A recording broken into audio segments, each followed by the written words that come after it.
को और अरब ममालिक को रेलवे के ज़रिए कनेक्ट करेगा इंडिया के साथ एंड शिपिंग लेन्स के ज़रिए कनेक्ट करेगा।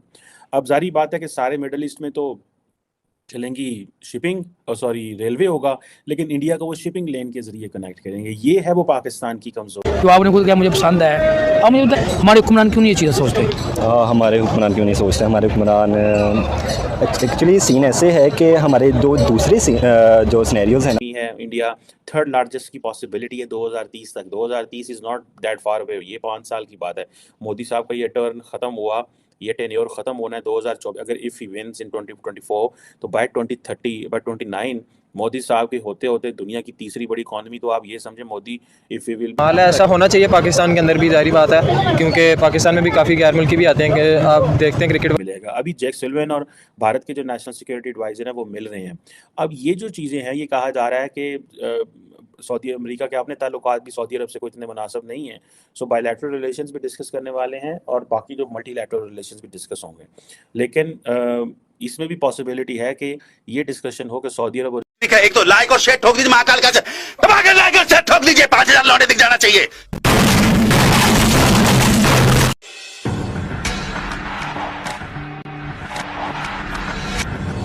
है कि यूएस नेशनल सिक्योरिटी एडवाइज़र जो है जैक सुलिवन, वो सऊदी अरब आ रहे हैं, जहां पे इंडिया के national security adviser Ajit Doval साहब और यूएई के जो नेशनल सिक्योरिटी एडवाइज़र हैं वो भी पहुंच रहे हैं। और मज़े की बात यह है कि आपको पता है कि जो लार्जली सऊदीज़ जो हैं वो जिस तरह वो चाइनीज़ इन्फ्लुएंस में चले गए हैं, अमेरिकन को इस चीज़ की टेंशन होगी कि ये जो I2U2 का जो एक प्रोजेक्ट बनाया था उसमें इन्होंने इसराइल को डाला था। तो वो ये समझते हैं कि हमें इसराइल को थोड़ी देर साइड पे हटा के अरब स्टेट्स और इंडिया के साथ मिलके एक ग्रैंड जो स्ट्रेटेजिक इन्वेस्टमेंट प्रोग्राम लेके आना चाहिए, जो कि एक मेजर इंफ्रास्ट्रक्चर प्रोजेक्ट होगा, जो कि गल्फ़ ममालिक को और अरब ममालिक को रेलवे के ज़रिए कनेक्ट करेगा इंडिया के साथ एंड शिपिंग लेन्स के ज़रिए कनेक्ट करेगा। अब ज़ाहिर बात है कि सारे मिडल ईस्ट में तो चलेंगी शिपिंग सॉरी रेलवे होगा, लेकिन इंडिया को वो शिपिंग लेन के ज़रिए कनेक्ट करेंगे। ये है वो पाकिस्तान की कमज़ोरी। अगर हम अपने मुल्क को इतनी अचीवमेंट करते जाए, उनका रेलवे आप देखिए कितना मॉडर्न रेलवे आपने बनाया, तो आपने खुद क्या मुझे पसंद है, अब मुझे बताएं हमारे हुक्मरान क्यों नहीं ये चीज़ें सोचते? हमारे हुक्मरान क्यों नहीं सोचते? हमारे हुक्मरान एक्चुअली सीन ऐसे है कि हमारे दो दूसरे जो सिनेरियोज़ हैं ना, उन्हीं से हमें फुर्सत नहीं मिलती। हमारे पॉलिटिकल इश्यूज़, हमारी पॉलिटिकल स्टेबिलिटी, हमारी जो कॉन्फ्लिक्ट्स हैं, कॉन्फ्लिक्ट ऑफ इंटरेस्ट आ जाता है उसमें, उससे हमारा ध्यान हटेगा तो हमारे इंफ्रास्ट्रक्चर की तरफ आएगा। इंफ्रास्ट्रक्चर हमारा क्यों है? हमारे पास रिसोर्सेज नहीं है, रिसोर्सेज होंगे तो हमारा बनेगा सब कुछ। सर देखिए, अगर हम प्राइम मिनिस्टर मोदी की बात करें, लोग कहते हैं जी वो दहशतगर्द है, वो मुसलमानों को मारता है, मगर वो अपनी आवाम को इतना सेट है कि वो अपनी आवाम को आए दिन कोई ना कोई अचीवमेंट करते जा रहे हैं। प्लानिंग तो उन्होंने पहले की होगी। मुझे बताया कि अभी अरसा यही साल हुआ है कि आपको पता है इनकी इकॉनमी इतनी स्ट्रॉग है, 2-3 साल में इतनी इकॉनमी स्ट्रॉग है, उन्होंने जापान को गाड़ियों में बीट कर दिया, हर जगह बीट करते जा रहे हैं। अब उन्होंने जो है ये मॉडर्न, ये भी तो यही जून में उन्होंने लॉन्च किया है, मॉडर्न उन्होंने रेलवे बना दिया है। हमारे अंदर क्यों नहीं ऐसे अचीवमेंट कर रहे हैं? हमारे सिर्फ सियासतदान ये हम आवाम को पीछे कश्मीर पे लगाया हुआ है, कश्मीर।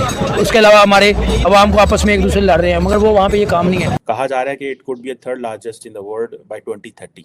सो डेमोग्राफिक डिविडेंड इंडिया को मिल रहा है। G20 में सबसे ज़्यादा तेज़ पॉपुलेशन फास्टेस्ट ग्रोइंग इकोनॉमी है इंडिया। थर्ड लार्जेस्ट की पॉसिबिलिटी है 2030 तक। 2030 is not that far away, ये 5 साल की बात है। मोदी साहब का ये टर्न ख़त्म हुआ, ये टेन्योर ख़त्म होना है 2024। अगर इफ़ ही विंस इन 2024 तो बाय 2030 बाय 29 मोदी साहब के होते होते दुनिया की तीसरी बड़ी इकॉनमी, तो आप ये समझे Modi if he will be in a good health, अगर उनके party constitution and they allow, तो ये 2034 तक भी 34 तक भी जा सकता है। So it's a very very important situation. और ये आपको पता है ये पाकिस्तान के लिए लार्जली ये बड़ी चैलेंजिंग एनवायरनमेंट है। Do not underestimate what's going on there. So अब ये जो अमेरिकन ये समझते हैं कि भाई हमें इंडिया की इस डेमोग्राफिक डिविडेंड से फ़ायदा लेना है, इंडिया को कनेक्ट करना है। इंडिया थर्ड लार्जेस्ट इकॉनमी है। सो पहली अगर अमेरिका है, दूसरी चाइना है, तीसरी इंडिया। सो वो कहते हैं कि जितनी भी इकॉनमीज़ हैं उनसे हमें अच्छे ताल्लुकात रखने चाहिए। अब अगर एप्पल है या जो बाकी हैं वो मैन्युफैक्चरिंग इंडिया में कर रहे हैं, और ज़ाहिर बात है वो किसके एक्सपेंस पे कर रहे हैं? चाइना के एक्सपेंस से।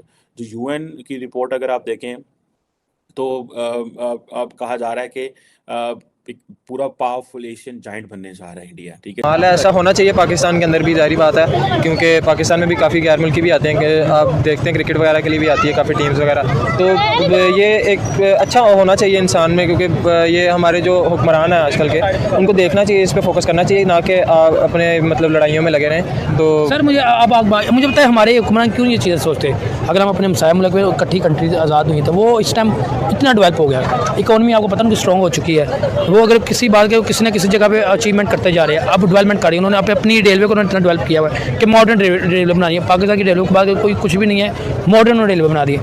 मुझे बताइए हमारे पाकिस्तान क्यों नहीं ऐसी चीज़ें सोचते कि हम भी ऐसे कोई डिज़ाइनिंग करें। इनकी आपस की नहीं खत्म होती है, आपको पता है एक मिलेगा। अभी जैक सुलिवान और भारत के जो नेशनल सिक्योरिटी एडवाइजर हैं वो मिल रहे हैं।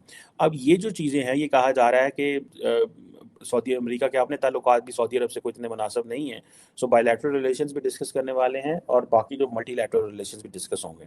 लेकिन इसमें भी पॉसिबिलिटी है कि ये डिस्कशन हो कि सऊदी अरब और इजराइल के ताल्लुकात को कैसे ठीक किया जाए। लेकिन बिहाइंड द सीन जो इंपॉर्टेंट चीज़ है कि वो जो I2U2 के प्लेटफॉर्म के ऊपर, जिसमें इंडिया, इजराइल, UAE और अमेरिकन्स हैं, वो पहले डिस्कस कर चुके हैं आज से कोई 1.5 साल पहले कि हमें कोई इस तरह की इनिशिएटिव लेने चाहिए। अब ये जो स्ट्रेटेजिक इंफ्रास्ट्रक्चर के प्रोजेक्ट्स हैं मिडिल ईस्ट में, अब इसमें सारी बात है, चाइना को वो बाहर रखना चाहते हैं, चाइनीज़ इन्फ्लुएंस को कम करना चाहते हैं, मिडिल ईस्ट में वो इन्वेस्टमेंट्स करना चाहते हैं, इंडिया का वो रोल लेना चाहते हैं।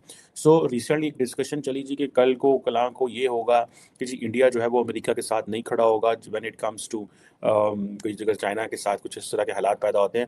लेकिन Americans don't care about this because उनको पता है कि for example if America needs a partnership in the Middle East, they are having a partnership with the Middle East for the last many decades.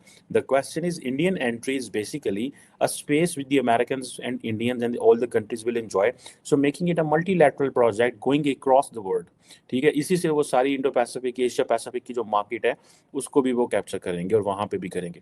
अब Biden administration जो है Arab world को वो कह रही है जी कि हमने कनेक्ट करना है, गल्फ के रेलवे प्रोजेक्ट बनाएंगे और इंडिया की जो सी पोर्ट्स हैं वो कनेक्ट होंगी। और अब ये जो क्वेश्चन है ये बड़ा एक जिसे कहते हैं ना इम्पोर्टेंट